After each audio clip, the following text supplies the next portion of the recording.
Welcome to dear students R K coaching classes. Dear students, जैसा कि कक्षा 10 का यूपी बोर्ड का प्री बोर्ड का आपका 2025 का मॉडल पेपर करा रहे हैं।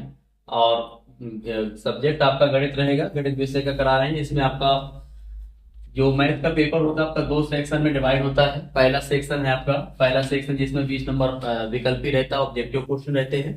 और इस ऑब्जेक्टिव क्वेश्चन में प्रत्येक क्वेश्चन आपका 1 नंबर का रहता है, ओएमआर शीट पर आपको फिल करना पड़ता है।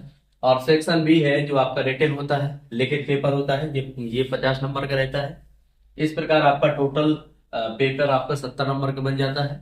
और प्लस 30 नंबर आपको 30 नंबर आपका रहता है प्रैक्टिकल, 30 नंबर का प्रैक्टिकल रहता है। ठीक है, इस प्रकार से यहाँ पर पूरा ये जो 100 नंबर का आपका पेपर बन जाता है। तो देखिए डियर स्टूडेंट्स, आपको प्री बोर्ड के जितने भी मोस्ट इंपोर्टेंट क्वेश्चन हैं उन सभी को हम एक एक करके पहले विकल्प ही करेंगे। इसके बाद फिर हम सेक्शन बी के जो रिटन क्वेश्चन उनको सॉल्व करेंगे। तो जिस प्रकार आपका प्री बोर्ड का पेपर रहेगा सेम उसी टाइप का आपके बोर्ड में भी पेपर आएगा। तो आप लोग बने रहिए इसके साथ। और स्टार्ट करते हैं पहले क्वेश्चन के साथ। पहला क्वेश्चन आपको दिया गया है, निम्नलिखित में परमेय संख्या है। एक क्वेश्चन दिया है।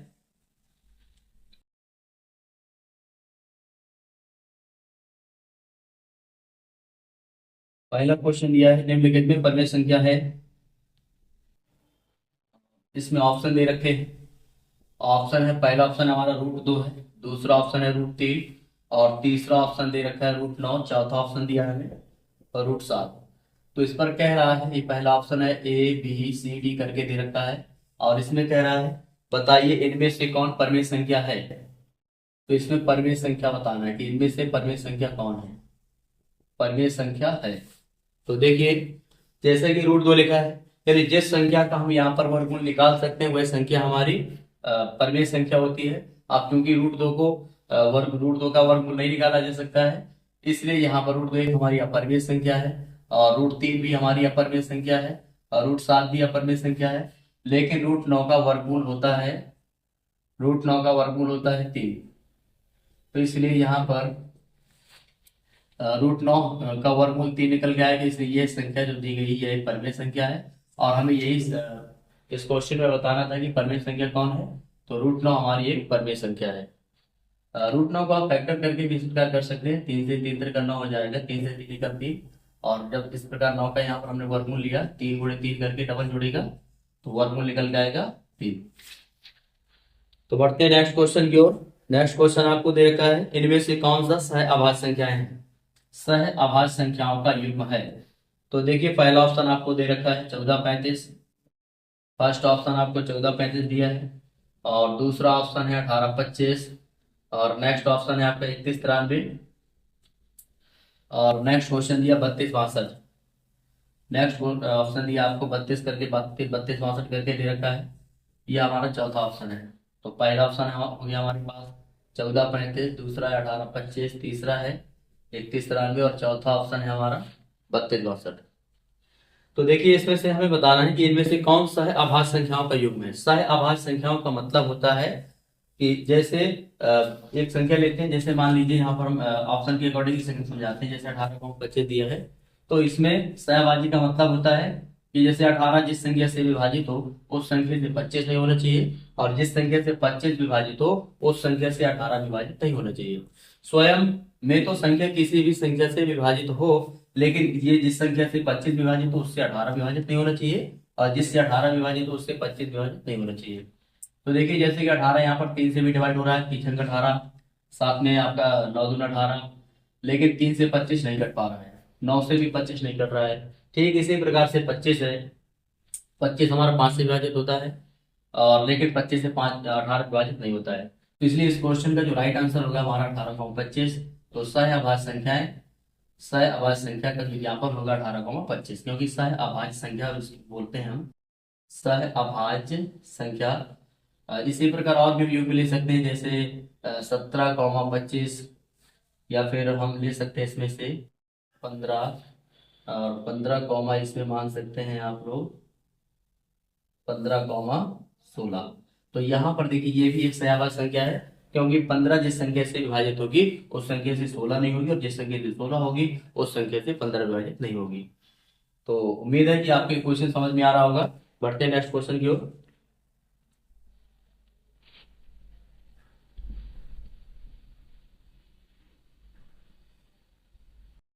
नेक्स्ट क्वेश्चन आपको दे रखा है question number third. Question number third दे रखा है, इस पर कह रहा है बहुपद x square minus 2x minus 3 के शून्य है। तो एक्स स्क्वायर है, माइनस का 2x है, माइनस 3 इसके शून्य पूछ रहा है। तो इसके हमें शून्य बताना है। X square minus 2x minus 3 के शून्य, ये बहुपद दिया है हमें x square minus 2x minus 3, और इस बहुपद के हमें शून्य बताना है। तो देखिए, शून्य बताने के लिए हमें इसके करने होंगे फैक्टर। एक्स स्क्वायर माइनस का 2x माइनस 3, इसके फैक्टर करेंगे। तो फैक्टर करेंगे 3 एकम 3, तो आएगा -3। अब -3 की इस प्रकार गुणनखंड करना है कि जोड़े या घटाएं तो माइनस का 2 आ जाए और गुणा करने पर 3 आ जाए। तो इसका फैक्टर होगा हमारे पास 3 एकम 3 ही, माइनस का 3 प्लस का 1, तो ये बन जाएगा -3 एकम 3। तो -3 में से घटाएंगे तो माइनस का 2 आएगा। इस प्रकार आएगा एक्स स्क्वायर माइनस, और माइनस हो जाएगा 3x है तो x कर देना है, फिर प्लस 3 की जगह 1x हो जाएगा और माइनस का 3। तो ये इसके गुणनखंड होंगे। अब यहाँ पर कॉमन लेना होगा, कॉमन है इसमें x का, तो यहाँ पर आएगा x माइनस 3 प्लस इसमें 1 का कॉमन हो जाएगा, तो यहाँ पर आएगा x माइनस 3। इस प्रकार हम यहाँ पर एक ब्रैकेट्स में x माइनस 3 राइट कर सकते हैं, और दूसरे ब्रैकेट्स में हम लोग x प्लस 1 राइट कर सकते हैं। अब इसके शून्य निकालना है, तो शून्यों के लिए बहुपद का मान 0 होता है, शून्यों के लिए बहुपद का मान 0 होता है, इसलिए इसको 0 के बराबर रखेंगे। और यहाँ से x माइनस 3 बराबर होगा 0, तो x बराबर 3। ठीक इसी प्रकार से x plus 1 is equal to 0, तो x बराबर होगा माइनस का 1। इस प्रकार इस बहुपद के शून्य हो जाएंगे, द्विघात समीकरण जो दिया हमारा, इस द्विघात बहुपद के जो शून्य हो जाएंगे, शून्य यानी कि x के मान। जब भी कभी आपसे क्वेश्चन में कहे शून्य निकालना है, यानी आपको x के ही मान निकालना पड़ता है। तो शून्य के यहाँ पर क्या होगा, एक तो हमारे पास 3 होगा और दूसरा -1 है। इस प्रकार इस क्वेश्चन की जो राइट आंसर होंगे -3 और माइनस का 1 हो जाएगा।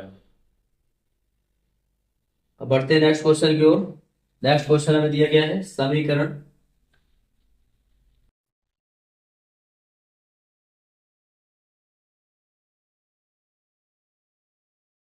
Question number 4। अब इस क्वेश्चन में दिया है समीकरण हमें 2x प्लस ay बराबर 1, और दूसरा दिया 3x माइनस 5y बराबर 7। इसका कोई हल संभव नहीं है, तो a का मान पूछ रहा है। क्वेश्चन में a का मान पूछा गया, अगर a का मान बताइए यदि 2x प्लस ay बराबर 1, समीकरण हमारा फर्स्ट है, और दूसरा इक्वेशन हमें दिया गया है 3x माइनस 5y बराबर 7 का कोई हल संभव नहीं है। कह रहा है इसका कोई हल संभव नहीं है, कोई हल संभव नहीं है, कोई हल संभव नहीं है। और ये दूसरा समीकरण है। तो देखिए, अगर इस प्रकार एक रैखिक समीकरण अगर हमें दिया हो, तो सबसे पहले हम यहाँ पर इन दोनों रैखिक समीकरणों की तुलना कर लेते हैं। तुलना करते हैं a1x प्लस b1y, और इसको पक्षांतर करेंगे तो ये बन जाएगा हमारे पास -1 बराबर 0। तो इसमें इसकी तुलना करेंगे a1x प्लस b1y और प्लस c1 बराबर 0 से तुलना करेंगे इसकी, और तुलना करने पर हमें प्राप्त होगा a1 की वैल्यू 2, x की जगह x है तो इसलिए a1 का मान हो जाएगा 2, क्योंकि x का गुणांक 2 है। ऐसे यहाँ पर y का गुणांक b1 है, तो यहाँ पर y का गुणांक a है, इसलिए b1 की जो वैल्यू होगी वो a हो जाएगी। ठीक इसी प्रकार से c1 की वैल्यू हो जाएगी -1। अब यहाँ पर इसको भी पक्षांतर करेंगे, प्लस का 7 है इस साइड आएगा तो ये माइनस का 7 बनेगा, और बराबर की उस साइड हो जाएगा ये 0। अब इसकी भी तुलना करेंगे हम a2x plus b2y plus c2 equal to 0 से। इसकी तुलना करेंगे तो तुलना करने पर हमें प्राप्त होगा, तुलना करने पर प्राप्त होगा a2 की वैल्यू, क्योंकि x का गुणांक a2 है तो यहाँ पर x का गुणांक 3 है, इसलिए a2 के सामने हो जाएगा 3, तो a2 बराबर 3। ऐसे ही यहाँ पर y का गुणांक b2 है, यहाँ पर y का गुणांक आपके पास -5 है, तो b2 की वैल्यू होगी -5, b2 का मान हो जाएगा -5। और इसी प्रकार से c2 का जो मान होगा वो -7 हो जाएगा। तो ये हो जाएगा आपके a2 b2 और c2 की मान। अब क्योंकि समीकरण के कोई हल संभव नहीं है, तो जब इन रैखिक समीकरणों का, जो कि यहाँ पर दो रैखिक समीकरण दिए गए हैं, अगर इन दोनों रैखिक समीकरणों का कोई हल संभव नहीं होता है, तब यहाँ पर इनके बीच में एक प्रतिबंध होता है, और प्रतिबंध ये है कि a1 बटा a2 is equal to b1 बटा b2, but does not is equal to C1/C2। जब इन रैखिक समीकरणों का कोई हल नहीं होता है और कोई हल संभव नहीं होता है, तब यहाँ पर हम A1/A2 और बराबर होता है B1/B2 के, लेकिन बराबर नहीं होता है C1/C2 के। तो अब हम यहाँ पर रखेंगे A1 की वैल्यू। अब क्योंकि A1 का मान यहाँ पर दिया गया है, हमें A1 की वैल्यू 2 दी गई है और A2 की वैल्यू 3 दी गई है, ऐसे ही B1 की वैल्यू यहाँ पर दी गई है हमें क्वेश्चन में A, और जो B2 है, B2 की वैल्यू -5 दी गई है। तो अब इसको रख करके यहाँ सॉल्व करेंगे तो यहाँ पर आएगा हमारे पास A का गुणा 3 से 3 हो जाएगा 3A, और 5 का गुणा 2 में तो 5 गुना 10। तो इस प्रकार से 3A बराबर -5 गुना 10 हो जाएगा। और अब हमें A का मान निकालना है, इसलिए A बराबर -10/3। तो ये का राइट आंसर होगा हमारा -10/3। तो इस क्वेश्चन का जो राइट आंसर था वो था -10/3। देखिए डियर स्टूडेंट्स, नेक्स्ट क्वेश्चन है हमारा क्वेश्चन 5। और इस क्वेश्चन 5 पर दे रखा है x² और +2x plus x² + 2x - b = 0 का एक मूल -2 दिया गया है। तो इस समीकरण का एक मूल दिया गया है, मूल यानी कि x का मान, मूल यानी कि x का मान दिया है -2। तो क्वेश्चन में कह रहा है p की वैल्यू क्या होगी। तो देखिए देखिए डियर स्टूडेंट्स, यदि आपको मूल दिया हो, मूल यानी क्वेश्चन में यदि मूल आपसे कहे तो मूल का मतलब होता है कि वो x का मान दे रखा है आपको। तो यहाँ पर भी x होगा ना, वहां पर आपको x की जगह उसका मान रख देना है। अब जैसा कि इस क्वेश्चन में x का मान -2 दे रखा है, तो जहां जहां भी x है वहां पर आप लोग -2 रखेंगे। तो हम यहाँ पर रख लेते हैं x² है प्लस का 2x है -b = 0 करेंगे। अब x की जगह -2 रखना है तो -2 का वर्ग प्लस 2 गुणे x की जगह आपको रखना था -2 -b = 0। तो -2 का वर्ग करेंगे तो 2 का वर्ग होगा 4, और यहाँ पर 2 दूना हो जाएगा 4 -4 -b बराबर 0। तो यहाँ पर आएगा, क्योंकि ये +4 है ये -4 है, प्लस माइनस से दोनों कैंसिल आउट हो जाएंगे, बच्चे -b बराबर 0। तो p की वैल्यू इस प्रकार से 0। तो इस क्वेश्चन का जो राइट आंसर होगा वो 0 हो जाएगा।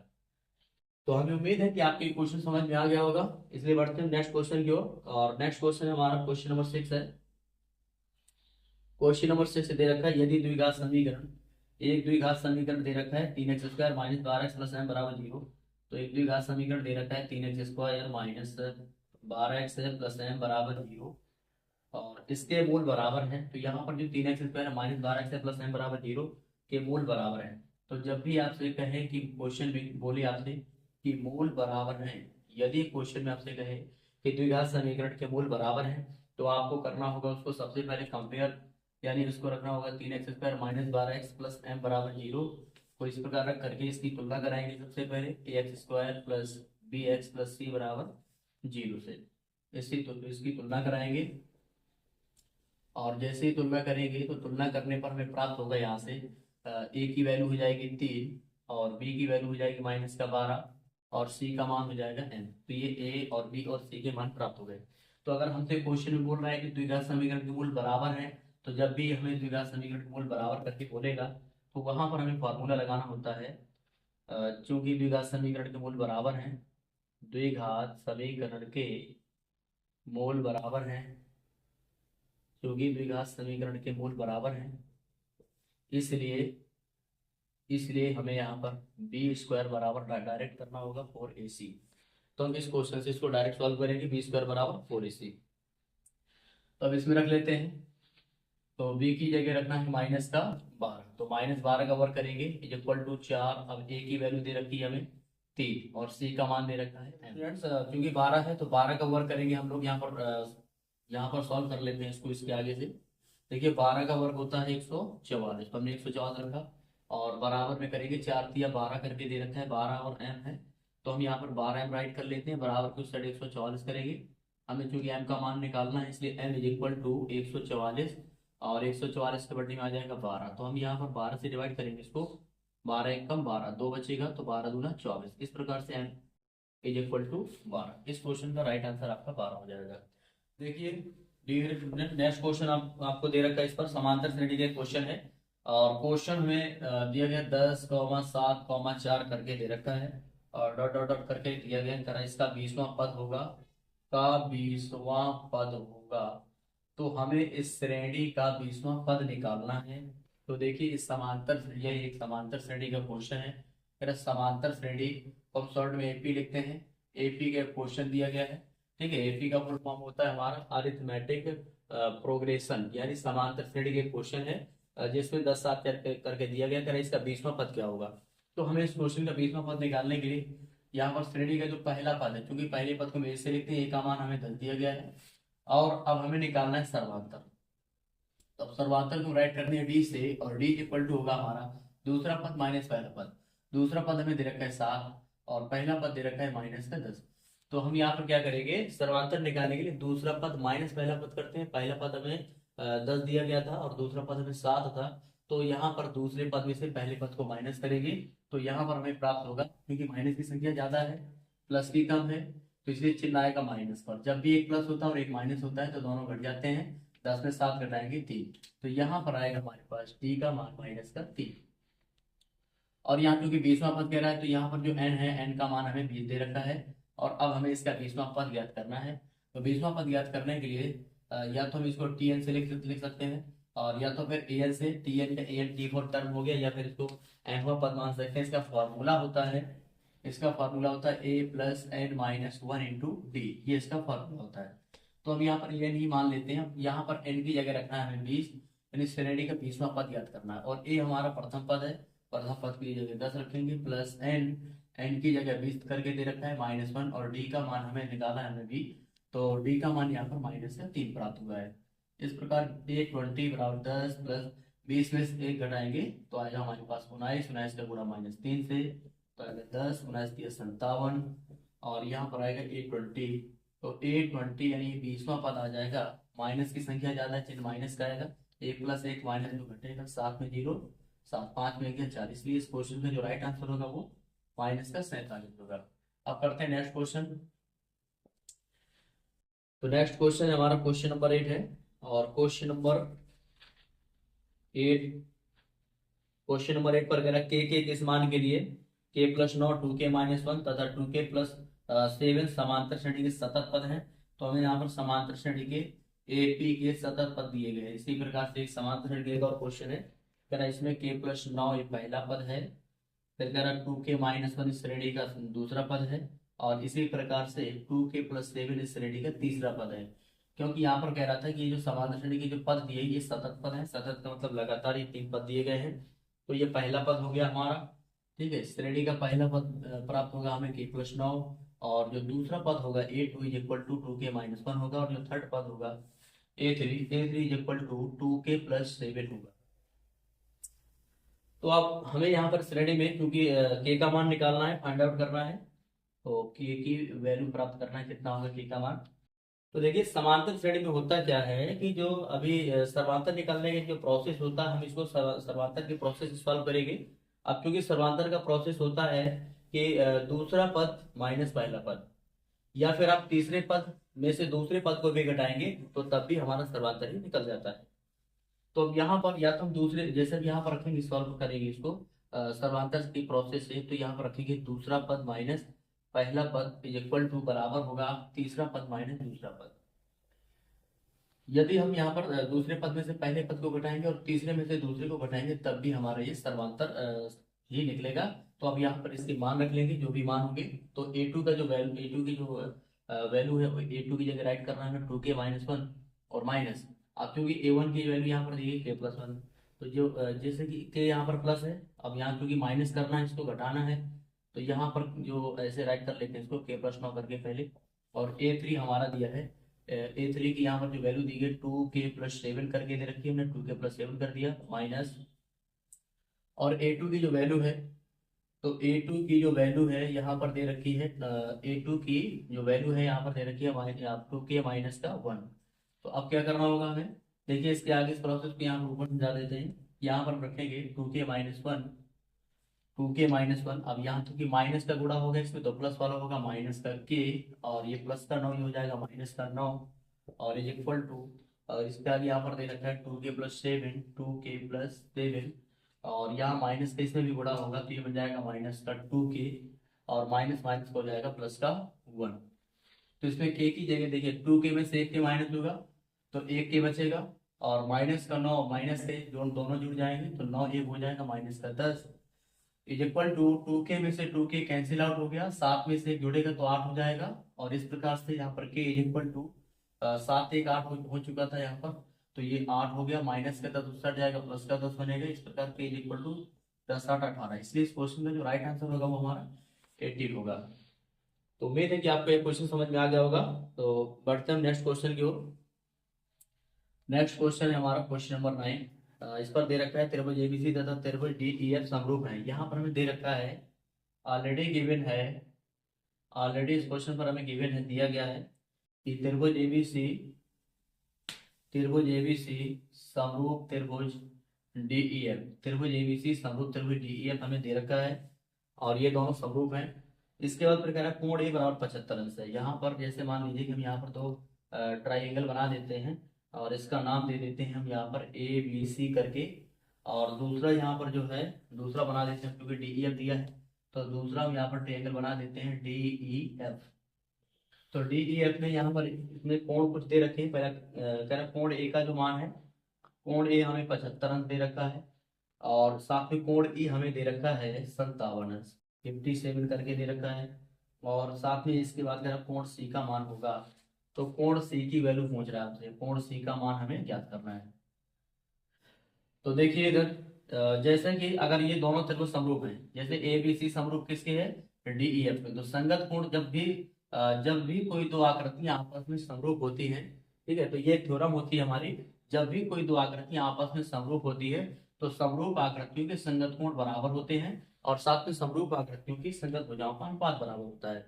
तो चूंकि यहाँ पर हमें केवल कोण की वैल्यू फाइंड आउट करना है, केवल कोण का मान ज्ञात करना है, इसलिए यहाँ पर ए के संगत कोण बनेगा, जैसे ए के संगत कोण डी होगा। जैसे यहाँ कोण अगर 75 अंश है कोण ए का मान, तो ठीक कोण डी वाला भी मान हमारा 75 अंश ही होगा, क्योंकि जब आकृतियां समरूप होती है तो संगत कोण हमारे बराबर होते हैं। ठीक इसी प्रकार से जो कोण बी का मान है वही हमारा कोण ई का मान होगा। अब क्योंकि कोण ई 57 है इसलिए कोण बी बराबर भी 57 होगा। जैसा कि हमने आपको थ्योरम बताया कि अगर आकृतियां समरूप होती है तो उनके संगत कोण बराबर होते हैं। तो अब हमें ज्ञात करना है केवल कोण सी को मान ज्ञात करना है। तो आप लोग जानते हैं कि त्रिभुज के तीनों कोणों का योग 180 अंश होता है, क्योंकि त्रिभुज के तीनों कोणों का योग 180 अंश होता है, क्योंकि त्रिभुज के तीनों कोणों का योग 180 अंश होता है। इसलिए पहला कोण आपका जो रखा है, पहला कोण 75 है, दूसरा 57 है और तीसरा कोण हमें ज्ञात करना है। तो तीसरा कोण हमारा सी है। तो पहला कोण हमें दिया था 75 डिग्री प्लस दूसरा दिया 57 डिग्री, और इसके बाद प्लस कोण सी हमने यहाँ पर रख दिया क्योंकि उसे हमें ज्ञात करना है। बराबर तीनों का जोड़ होता है 180।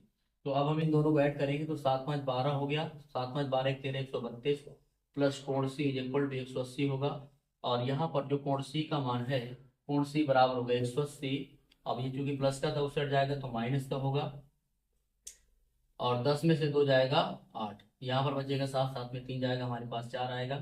और इस प्रकार से कोण सी की जो वैल्यू होगी फाइनली इस क्वेश्चन का जो राइट आंसर होगा वो 48 डिग्री हो जाएगा। तो बढ़ते हैं नेक्स्ट क्वेश्चन की ओर। क्वेश्चन नंबर 9 आपका कंप्लीट हो चुका है। देखिए नेक्स्ट क्वेश्चन हमें दे रखा है, एक बिंदु दे रखा है और बिंदु दिया है -3,5, बिंदु -3,5 करके दे रखा है। बिंदु -3,5 की y अक्ष से दूरी, की y अक्ष से दूरी होगी। तो एक बिंदु दे रखा है, बिंदु हमें -3,5 करके दे रखा है, इसकी y अक्ष से दूरी होगी। तो देखिए कभी भी यदि आपसे पूछे, यदि आपसे y अक्ष से दूरी कहता है तो हमें x का मान बताना है, और यदि x अक्ष से दूरी कहेगा तो हमें y का मान बताना है। तो चूंकि यहाँ पर जो बिंदु होता है ना, इसका निर्देशांक भी होता है, पहले हम x का मान लिखते हैं फिर इसके बाद y का मान लिखा होता है। इस निर्देशांक में जो पहला मान होगा वो x का होता है, दूसरा मान हमारा y का होता है। अब क्योंकि y x से कह रहा है y से दूरी, तो जैसा कि हमने बताया अगर आपसे y से दूरी कहता है तो हमें x का मान बताना है, और यदि x से दूरी कहता है तो y का मान बताना है। तो इसलिए इस क्वेश्चन का जो राइट आंसर होगा, y से जो दूरी होगी, y अक्ष से जो दूरी होगी वह हो जाएगी y से दूरी होगी x का मान यानी -3 मात्रक। अब ये कैसे होता है उसको हम ग्राफ से समझ लेते हैं। देखिए जैसे कि ये हमारा ग्राफ है और इस ग्राफ में ये x अक्ष की धन दिशा होती है और ये x अक्ष की धन दिशा होती है और ये x अक्ष की ऋण दिशा होती है। ऐसे ये y अक्ष की धन दिशा है और ये y अक्ष की ऋण दिशा है। ये y अक्ष की धन दिशा है और ये y अक्ष की ऋण दिशा है। अब इसमें कह रहा था कि एक्स, ये वाई से, ये चूंकि वाई एच है और ये एक्स एच है, तो वाई एच से, वाई से इस बिंदु की दूरी निकालना था। तो वाई से कितनी दूरी होगी, तो वाई से यहाँ पर जो दूरी है, तो वाई से दूरी का मतलब हमें एक्स का ही मान बताना है, या तो इस साइड या तो इस साइड। अब क्योंकि मान माइनस में है, इसलिए माइनस वाला यहाँ पर इस साइड आना होगा, क्योंकि ये एक्स की धन दिशा, ये माइनस दिशा है। तो इसलिए यहाँ पर इसकी फाइनल जो आंसर है, फिर ये एक्स अच्छे, ये जो वाई एच है, वाई से जो दूरी हो जाएगी -3 मात्रक हो जाएगी, क्योंकि यहाँ पर एक्स का मान -3 दिया गया है, यानी एक्स एच के हमें नेट दिशा में आना था। तो देखिए डियर, नेक्स्ट क्वेश्चन है, और नेक्स्ट क्वेश्चन है हमारा बिंदु, दो बिंदु दे रखे हैं हमें। एक बिंदु हमें दिया है, एक बिंदु दे रखा है -2,6, और एक दूसरा बिंदु हमें दे रखा है -2,10। दो पॉइंट दे रखे हैं, तो हम मान लेते हैं पहले पॉइंट को ए मान लेते हैं, दूसरे पॉइंट को बी मान लेते हैं, और ये दोनों ही पॉइंट कुछ दूरी पर रखे हुए हैं, और इन दोनों पॉइंटों को मिलाकर के हमने एक रेखा बना दी है। अब रेखाखंड बना दिया। अब क्योंकि यहाँ पर जो ए भी एक रेखाखंड बन चुका है, तो आपसे कह रहा था क्वेश्चन में कि इन दोनों ही बिंदुओं को मिलाने वाले रेखाखंड के, इन दोनों ही बिंदुओं के मिलाने वाले रेखाखंड के मध्य बिंदु की, तो ये जो रेखाखंड बन चुका है इसका मध्य बिंदु, तो इसका मध्य बिंदु होगा यहाँ पर, और इसके मध्य बिंदु को मान लेते हैं पी। तो मध्य बिंदु जो पी है, इस मध्य बिंदु पी के निर्देशांक हमें ज्ञात करना है। तो अब क्योंकि मध्य बिंदु है, तो यहाँ पर फॉर्मूला होता है मध्य बिंदु, मध्य बिंदु जो का फॉर्मूला होता है, मध्य बिंदु पी के निर्देशांक का फॉर्मूला, इसका निर्देशांक मान लेते हैं कि मध्य बिंदु पी की निर्देशांक थी हमारे एक्स कॉमा वाई। हम इसके मान लेते हैं कि जो मध्य बिंदु पी है, इसके निर्देशांक हमारे एक्स कॉमा वाई थे, तो हमें एक्स और वाई का मान निकालना है। तो हम यहाँ पर रखेंगे मध्य बिंदु P x comma y is equal to, इसका फॉर्मूला लगाएंगे। तो इसका फॉर्मूला होता है x1 प्लस x2 बटा 2 और y1 प्लस y2 बटा 2, ये इसका फॉर्मूला होता है। अब यहाँ पर ये क्योंकि जो पहला वाला निर्देशांक है, इसे हम बोलेंगे तो पहला वाला निर्देशांक है, तो पहले वाले निर्देशांक को हम x1 y1 करके लिखते हैं, और जो दूसरा निर्देशांक है इसे हम x2 और y2 करके लिखेंगे। तो देखिए इसमें x1, क्योंकि x1 दिया -2 और x2 दिया है हमें -2, तो x1 भी -2 है और x2 भी -2 है, बटे में 2 करके रखना था। अच्छा, y1 हमें दे रखा है क्वेश्चन में 6, और y2 हमें दे रखा है 10, बटे में करके दे रखा है 2। तो अब इन दोनों को जोड़ेंगे तो कितना होगा, -4/2, और यहाँ पर होगा हमारे पास 10 से 16/2। अब इसको 2 से डिवाइड करेंगे, 2 दूना 4, 2 से 2 अट्ठे 16। तो इस क्वेश्चन का जो राइट आंसर होगा -2,8 होगा। देखिए नेक्स्ट क्वेश्चन है हमारा 12 नंबर पर दे रखा है साइन थीटा की वैल्यू है यहाँ पर 3/4 करके दे रखा है, और हमें टेन थीटा ज्ञात करना है, टेन थीटा का मान निकालना है। तो देखिए एक फॉर्मूला होता है, एक फॉर्मूला होता है हमारा लाल बटे कक्का का, जिसे हम लाल बटे कक्का के नाम से जानते हैं। तो इसमें देखिए निष्पत्ति क्या होती है, जो पहला वाला मान होता है, जैसे कि लंब बटे, जहाँ पर जो यहाँ पर देखिए जो एल के और ए करके लिखा है, इसका मतलब होता है एल फॉर लंब होता है, एल फॉर लंब होता है, के फॉर कर्ण होता है, और यहाँ पर जो ए लिखा है, ए का मतलब यहाँ पर आधार है। ठीक है, जैसे कि यहाँ पर लिखा है एल, एल फॉर लंब होता है, के फॉर कर्ण हो गया, और ए फॉर आधार हो गया। तो जो पहला वाला मान होता है ये हमारा साइन थीटा होता है, दूसरा वाला होता है ये कॉस थीटा होता है, तीसरा वाला होता है टेन थीटा। तो इस प्रकार से यहाँ पर दिया, ये साइन थीटा हो गया, कॉस थीटा हो गया, टेन थीटा हो गया। और इसके बाद यहाँ पर ध्यान से देखिए, पहला वाला साइन थीटा हो गया, दूसरा कॉस थीटा हो गया, और तीसरा हमारा टेन थीटा हो गया। यानी ये फॉर्मूला हो जाता है। अगर हम इसका उल्टा कर देते हैं, अगर लाल बटे कक्का से कक्का बटे लाल कर देते हैं, कक्का बटे लाल कर देते हैं, तो यहाँ पर ये फॉर्मूले भी हमारे चेंज हो जाते हैं। तो ये बन जाता है हमारा साइन कांस्टेंट था जैसे, तो ये वाला बन जाता है कॉसेक थीटा, ये बन जाता है कॉसेक थीटा बन जाता है, और ये दूसरा वाला सेक थीटा बन जाता है, तीसरा वाला बन जाता है हमारा कॉट थीटा।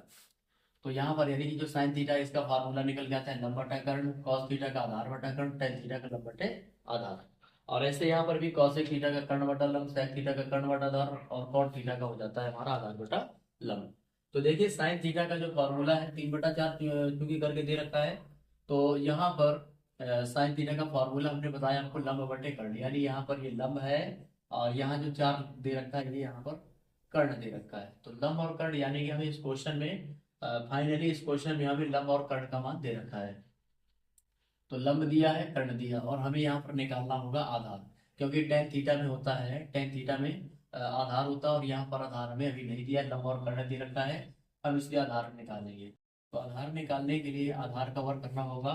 आधार का वर्ग बराबर होता है कर्ण का वर्ग माइनस लंब का वर्ग। तो ये बाई पाइथागोरस थ्योरम से है, क्योंकि पाइथागोरस जो प्रमेय होती है उसमें फॉर्मूला होता है आधार का वर्ग बराबर कर्ण का वर्ग माइनस लंब का वर्ग। तो आधार यहाँ पर निकालना था, आधार का वर्ग। अब कर्ण यहाँ पर दे रखा है 4, तो हम 4 का वर्ग करेंगे, माइनस लंब, लंब दे रखा है 3, तो यहाँ पर 3 का वर्ग करेंगे। तो यहाँ पर 3 का वर्ग कर देना, 4 पर होगा 16, 3 का वर्ग 9, 16 में 9 के हमारे पास आएगा 7।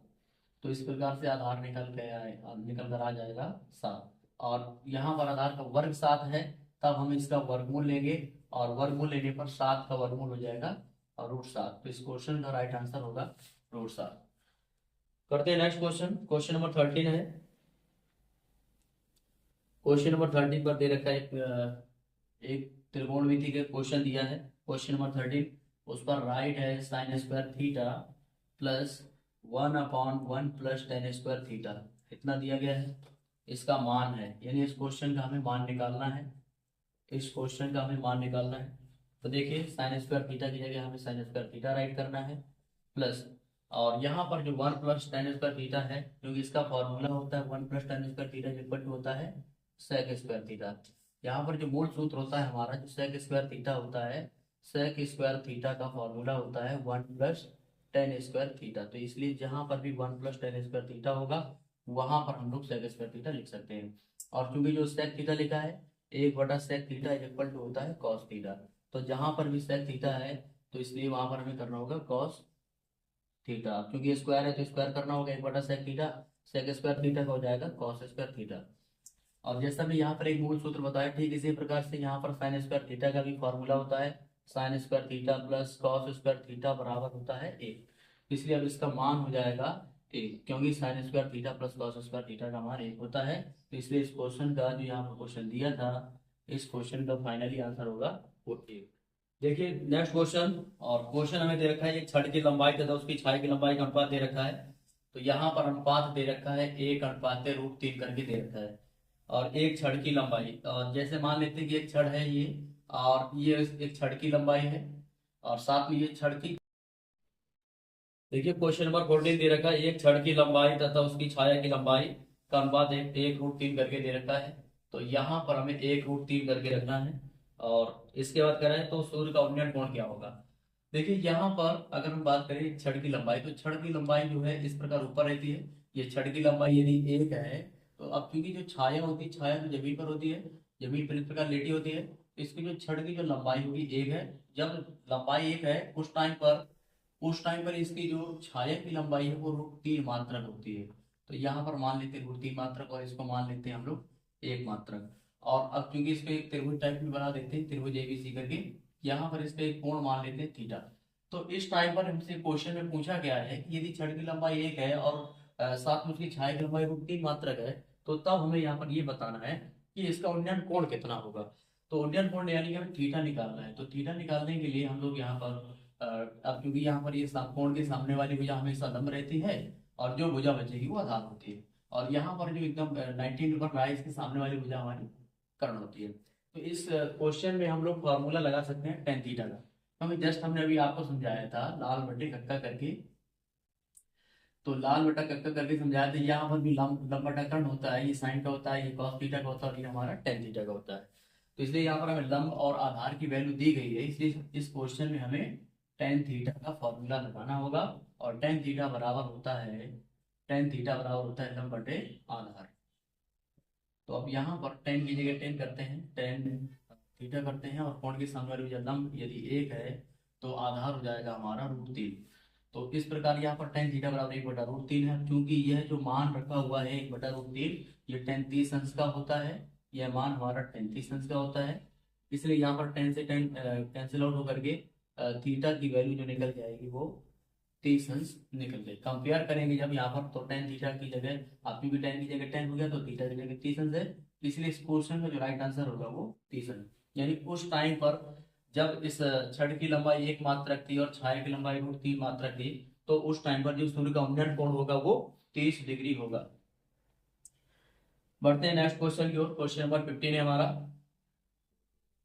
क्वेश्चन नंबर 15 है। इस क्वेश्चन में कह रहा है चित्र में ओ वृत्त का केंद्र है, तो हम यहाँ पर ओ वृत्त का एक केंद्र बना देते हैं। एक चित्र दिया है, चित्र में ओ वृत्त का केंद्र है, तो ओ वृत्त का केंद्र बना देते हैं। और इसके बाद यहाँ पर चित्र में कह रहा है ओ वृत्त का केंद्र है, और ये डायग्राम कुछ इस प्रकार से बना है। इस पे केंद्र से स्पर्श बिंदु पर जो त्रिज्या है लंब होती है, ठीक है, त्रिज्या स्पर्श बिंदु पर लंब होती है, तो यहाँ पर त्रिज्या से स्पर्श बिंदु पर लंब कर दिया। और यहाँ पर वृत्त के बाहर पे एक बिंदु पी मान लेते हैं कि बाहर पे बिंदु पी रखा हुआ है, और इस पी से इसको इससे जोड़ देंगे और इसको हम इससे जोड़ देंगे। तो अब यहाँ पर जो एंगल होगा हमारा, ये एंगल होगा हमारा 50 डिग्री, और ये बन जाएगा हमारे पास कोण ए है, ये बी है और ये पी है। अब क्योंकि हमें यहाँ पर चित्र में ओ वृत्त का केंद्र है तथा पी ए पी बी वृत्त की स्पर्श रेखाएं हैं। अब यहाँ पर ये जो पी ए दिया है, पी ए और पी बी वृत्त की स्पर्श रेखाएं हैं, तो हमसे क्वेश्चन में कह रहा है कि एपीबी बराबर कोण जो एपीबी दिया है तथा जो कोण एपीबी, कोण एपीबी बराबर हमें यहाँ पर दे रखा है 50 अंश। कोण एपीबी बराबर हमें 50 अंश दे रखा है, तो कह रहा है कोण एओबी का मान कितना होगा। तो यहाँ पर हमें कोण जो एपीबी है, कोण एपीबी करके दे रखा है 50 अंश। कोण एपीबी हमें दे रखा है 50 अंश, और हमें निकालना है इसमें कोण एओबी का मान ज्ञात करना है। तो देखिए यहाँ पर जो एपी और पीबी दोनों स्पर्श रेखा है, और यहाँ पर जो वृत्त का केंद्र होता है, वृत्त के केंद्र जो त्रिज्या होती है, त्रिज्या बिंदु पर लंब होती है, त्रिज्या स्पर्श बिंदु पर लंब होती है, इसलिए यहाँ पर 90 एंगल बनेगा, यहाँ पर भी 90 एंगल बनेगा। और ये पूरी आकृति ओ ए पी बी ये एक बन जाएगी चतुर्भुज आकृति। तो हम जानते हैं कि चतुर्भुज के चारों कोणों के योग, क्योंकि चतुर्भुज के चारों कोणों का योग, चतुर्भुज के चारों कोणों का योग 360 अंश होता है, क्योंकि चतुर्भुज के चार कोणों के योग 360 अंश होता है। इसलिए यहाँ पर क्योंकि पहला कोण हमारा जो दिया, पहला कोण 50 है, पहला कोण हमारा 50 दे रखा है, और जो दूसरा कोण है यहाँ पर ये दोनों 90-90 है, यानी कि जो कोण ओ ए बी, कोण ओ ए पी और प्लस कोण ओ बी पी, ये दोनों 90-90 है, तो यहाँ 90 रखेंगे, प्लस ये भी हमारा 90 होगा, और बचा हमारे पास कोण ओ यहाँ पर ए ओ बी, जिसे हमें ज्ञात करना है। तो ये बन जाएगा कोण ए ओ बी प्लस कोण ए ओ बी बराबर 360। तो चारों कोण का योग 360 होता है। अब हमें इन सबको ऐड कर लेना है, तो 90 + 90 हो जाएगा 180, और 180 में 50 जोड़ेंगे तो 230 हो जाएगा। 230 प्लस कोण ए ओ बी बराबर 360। तो इस प्रकार से कोण ए ओ बी बराबर 360। अब क्योंकि प्लस से उससे हट जाएगा तो माइनस का हो जाएगा, और यहाँ पर 0, और 6 में 3 गया 3, 3 में 2 गए, तो इस प्रकार इस क्वेश्चन का जो राइट आंसर होगा वो 130 अंश होगा। अब बढ़ते हैं नेक्स्ट क्वेश्चन की ओर।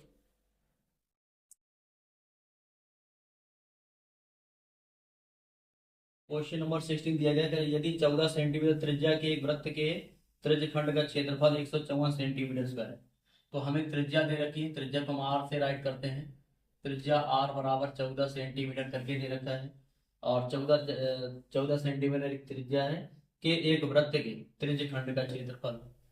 तो यहाँ पर हमें त्रिज्य खंड का जो क्षेत्रफल है, त्रिज्य खंड का जो क्षेत्रफल है, त्रिज्य खंड का जो क्षेत्रफल है वो दे रखा है हमें 154 सेंटीमीटर स्क्वायर। तो हमें यहाँ पर त्रिज्य खंड का कोण ज्ञात करना है। तो त्रिज्य खंड का कोण यानी कि थीटा हमें ज्ञात करना है, जिसे त्रिज्य खंड का कोण लिख रहे हैं। त्रिज्य खंड का कोण, त्रिज्य खंड का कोण थीटा हमें ज्ञात करना है। त्रिज्य खंड का कोण हमें थीटा ज्ञात करना है। त्रिज्या r 14 सेंटीमीटर दिया है, त्रिज्य खंड का क्षेत्रफल दे रखा है। तो देखिए यहाँ पर हम लोग क्या करेंगे, एक वृत्त बनाते हैं। हमने यहाँ पर एक वृत्त बना दिया, अब यहाँ पर वृत्त का केंद्र O मान लेते हैं, और साथ में ये जो है O से वृत्त के केंद्र से परिधि तक की दूरी त्रिज्या होती है। तो वृत्त के केंद्र से परिधि तक की दूरी जो त्रिज्या थी, इससे बना दिया। अब इससे लेकर के हमने एक त्रिज्य खंड बनाया, तो ये यहाँ पर जो छायांकित भाग है, जो छायांकित भाग है ये हमारा त्रिज्य खंड बन जाएगा। और हमें इसी त्रिज्य खंड का क्षेत्रफल दे रखा है। इस क्वेश्चन में हमें दे रखा है त्रिज्य खंड का क्षेत्रफल। त्रिज्य खंड का क्षेत्रफल दे रखा है क्वेश्चन में 154 सेंटीमीटर स्क्वायर। तो त्रिज्य खंड का क्षेत्रफल का सूत्र होता है पाई r स्क्वायर थीटा बटा 360। तो त्रिज्य खंड का हमने क्षेत्रफल का फॉर्मूला लगा दिया। जो कि होता है पाई आर स्क्वायर थीटा बटा 360 और बराबर में करके दिया है उसने 154। अब यहाँ पर अब चूंकि थीटा की वैल्यू निकालना है तो थीटा रखेंगे, बाकी चीजें यहाँ से हटाना है। 154 360 बटे में है तो ये जाके सीधे गुणा हो जाएगा इसका। और इसके बाद ये जो पाई है, पाई का मान नीचे रखेंगे और ये जो आर स्क्वायर है ये भी नीचे ही आ जाएगा। तो थीटा इक्वल टू 154 गुणे 360 और पाई की वैल्यू रखना होगा 22/7। तो जो बट्टे में 7 होगा इसको ऊपर रखेंगे। जो आर की जो वैल्यू होगी, आर की वैल्यू क्योंकि 14 दे रखी है तो यहाँ पर देना है 14 का वर्ग। और थीटा इक्वल टू यहाँ पर रखेंगे 154, तो 22 से हो जाएगा 22 सत्ते 154। और नीचे वाला जो 7 है ये भी ऊपर जाएगा तो 7 गुणे 7 करके और गुणे में यहाँ पर हो जाएगा 360 और बट्टे में 14 का गुणा जब 14 से कराएंगे तो 196 हो जाएगा, यानी 14 का वर्ग 196 हो जाएगा। अब थीटा इक्वल टू 7 से इसको कट करेंगे तो ये बन जाएगा हमारे पास 7 गुना 14 बचेगा 5 7 बट्टी 56, फिर 7 से 7 चौको 28 बचा 4, 4 से 360 को 4 नाम 36 प्रकार से 4 नाम 36 यानी कि जो थीटा का मान होगा 90 एंगल होगा। तो इस प्रकार से जो यहाँ पर त्रिज्यखंड में जो कोण थीटा होगा जो यहाँ पर बन रहा होगा तो ये यहाँ पर 90 एंगल बनेगा। इस प्रकार इस क्वेश्चन का जो राइट आंसर होगा वो 90 एंगल होगा। अब देखते हैं नेक्स्ट क्वेश्चन, क्वेश्चन नंबर 17।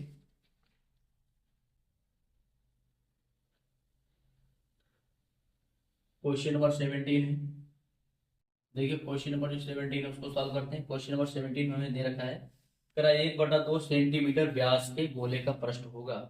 तो 1/2 सेंटीमीटर व्यास, तो यहाँ पर हमें व्यास दे रखा है, व्यास दे रखा है 1/2 सेंटीमीटर। अब क्योंकि व्यास यदि 1/2 सेंटीमीटर है तो त्रिज्या व्यास की आधी होती है, त्रिज्या आर जो होती है व्यास की आधी होती है, इसलिए 1/2 में 2 का गुणा करेंगे तब जाके 1/4 सेंटीमीटर हमारी त्रिज्या बनेगी। तो यहाँ पर जो त्रिज्या है 1/4 सेंटीमीटर निकल आएगी। अब हमें निकालना है गोले का पृष्ठ, गोले का पृष्ठ। क्वेश्चन में हमें गोले का पृष्ठ निकालना है। तो देखिए गोले के पृष्ठ का फॉर्मूला होता है 4πr²। तो अब यहाँ पर 4πr² का फॉर्मूला लगाएंगे, यानी एक जो वृत्त का फॉर्मूला होता है वृत्त के क्षेत्रफल का πr², इसके 4 गुने के बराबर होता है एक गोले का पृष्ठीय क्षेत्रफल। तो हम लोग यहाँ पर जो है क्वेश्चन में रखेंगे गोले का पृष्ठीय क्षेत्रफल 4πr²। 4 और पाई की जगह हमें यहाँ पर पाई की जगह केवल पाई रखना है अभी। और जहाँ पर जो आर है, आर की वैल्यू क्योंकि 1/4 दे रखी है 1/4 करेंगे, इसका वर्ग भी करना है, वर्ग कर लेना है। 4 पाई गुणे 1/4 वर्ग होता है 16, तो यहाँ 4 से 4 चौको 16, इस प्रकार आएगा π/4। और साथ में यहाँ पर मात्रक क्षेत्रफल का मात्रक सेंटीमीटर स्क्वायर होता है, स्क्वायर कर देना, यही इस क्वेश्चन का राइट आंसर होगा। देखिए नेक्स्ट क्वेश्चन हमें दे रखा है, कह रहा है 1 से 10 तक की धनात्मक सम संख्याओं का समांतर माध्य होगा। तो यहाँ पर दी गई संख्या 1 से 10 तक की धनात्मक सम संख्या है। तो 1 से 10 तक की धनात्मक संख्याएं, तो पहले ये जानना आवश्यक है कि हमारे पास 1 से 10 तक की जो धनात्मक संख्या है वो कौन कौन सी होती है। तो 1 से 10 तक की जो धनात्मक संख्या होती है वो है 2 4 6 8 10। तो ये हमारी 5 ऐसी संख्याएं हैं जो 1 से 10 तक की जो सभी संख्याएं जो कि धनात्मक होती है वो होती है 2 4 6 8 10। और हमें इन्हीं संख्याओं का निकालना है समांतर माध्य। तो देखिए फॉर्मूला होता है समांतर माध्य का, समांतर माध्य बराबर होता है कुल पदों का योग। समांतर माध्य का फॉर्मूला होता है कुल पदों का योग और बटे होता है कुल पदों की संख्या। कुल पदों का योग बटे कुल पदों की संख्या, ये हमारा क्वेश्चन इसका फॉर्मूला होता है। तो कुल पदों का योग जैसे कि 2 लिखा है, +4 है, +6 है, +8 है, +10 है, फिर बटे में इसके रखेंगे कुल पदों की संख्या। 5 संख्या है इसलिए यहाँ पर रखेंगे 5, सबको ऐड करेंगे 4 6 6 12 8 20 10 30, तो यहाँ 30 करेंगे, नीचे 5 करेंगे, 5 से डिवाइड करेंगे, 5 से 30।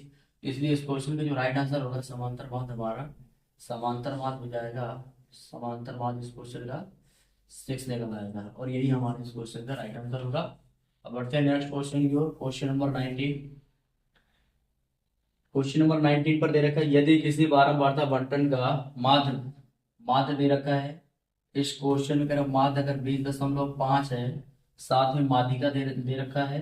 करा इस क्वेश्चन का, इसी क्वेश्चन में करा जो माध्यिका है, माध्यिका 20 है, माध्यिका 20 है, तो हमें निकालना है इस क्वेश्चन में बहुलक क्या होगा, हमें बहुलक निकालना है। तो इस क्वेश्चन में हमें निकालना है बहुलक। देखिए बहुलक निकालने के लिए हम यहाँ पर एक फॉर्मूला यहाँ पर लगाएंगे। देखिए माध्य और माध्यिका और बहुलक के बीच में एक संबंध होता है, और वह संबंध होता है, यानी वह जो सूत्र होता है, बहुलक बराबर होता है 3 माध्यिका या माध्यक भी बोल सकते हैं। बहुलक बराबर होता है 3 माध्यिका माइनस 2 माध्य, -2 गुणे माध्य। तो ये फार्मूला होता है। तो हम यहाँ रखेंगे 3, और माध्यिका की वैल्यू जो दी गई 20 करेंगे, -2 गुणे, क्योंकि माध्य यहाँ पर दिया है 20.5 यानी कि 20.5 करके दे रखा है, तो 20.5 हो गया, और मल्टीप्लाई बाई 3, तो यहाँ से आएगा 20 दिया 60, 20 दिया 60 माइनस, और क्योंकि 20.5 है, इसको जब गुणा कराएंगे तो 2 का 5 में 2 पंचे 10, और यहाँ पर 1 आएगा क्योंकि यहाँ से 1 थी, फिर 2 दूना 4, तो यहाँ पर आएगा हमारे पास 410। अब क्योंकि यहाँ पर एक अंक के बाद दशमलव लगा है, एक अंक के बाद दशमलव लगा है, इसलिए यहाँ पर हमें एक अंक बाद दशमलव लगाना है, और ये हो जाएगा 60, 41, 60 में से 41 माइनस करना है, क्योंकि दशमलव के बाद जीरो की नो वैल्यू। अब ये जो संख्या केवल 41 है, तो घटाएंगे 10 में गया 9, 5 में 4 गया 1, इस क्वेश्चन का जो राइट आंसर होगा वो 19 हो जाएगा। देखिए नेक्स्ट क्वेश्चन दे रखा है, एक अधिवर्ष में 53 विभाग होने की प्रक्रिया। एक अधिवर्ष में 53 सोमवार होने की प्रक्रिया। एक अधिवर्ष में 53 सोमवार होने की प्रक्रिया हमसे क्वेश्चन में पूछा गया है। एक अधिवर्ष में 53 सोमवार होने की प्रक्रिया। एक अधिवर्ष में 53 सोमवार होने की प्रक्रिया होगी। तो देखिए यहाँ पर जो अधिवर्ष है, इस अधिवर्ष का मतलब होता है लीप वर्ष। अधिवर्ष का मतलब होता है लीप वर्ष। तो लीप वर्ष होता है, अधिवर्ष का मतलब होता है लीप वर्ष, और एक लीप वर्ष में होते हैं 366 दिन। जबकि एक जो साधारण वर्ष होता है, तो साधारण वर्ष में होते हैं 365 दिन। एक जो अधिवर्ष होता है उसमें 366 दिन होते हैं, जबकि एक साधारण वर्ष होता है उसमें 365 दिन होते हैं। तो हमसे कह रहा है एक अधिवर्ष में 53 सोमवार होने की प्रक्रिया क्या होगी। तो एक अधिवर्ष में 53 सोमवार होने की प्रक्रिया हमें ज्ञात करना है। तो चूंकि यहाँ पर देखिए, यहाँ पर जैसे कि इसका अगर कॉम्बिनेशन बनाए, तो अगर डायरेक्ट अगर साधारण वर्ष होता है, तो यहाँ पर जो इसकी प्रक्रिया होती है किसी भी एक दिन की प्रक्रिया निकालने की, वो होती है 1/7। अब चूंकि अब यहाँ पर क्योंकि अधिवर्ष है, यानी एक दिन बढ़ जाएगा, तो जैसे अगर इसकी साधारण वर्ष की प्रक्रिया 1/7 है, तो अधिवर्ष यानी लीप वर्ष की प्रक्रिया हो जाएगी हमारी 2/7, क्योंकि एक दिन ऑलरेडी इसमें बढ़ जाएगा। तो इसलिए इस क्वेश्चन का जो राइट आंसर होगा 2/7।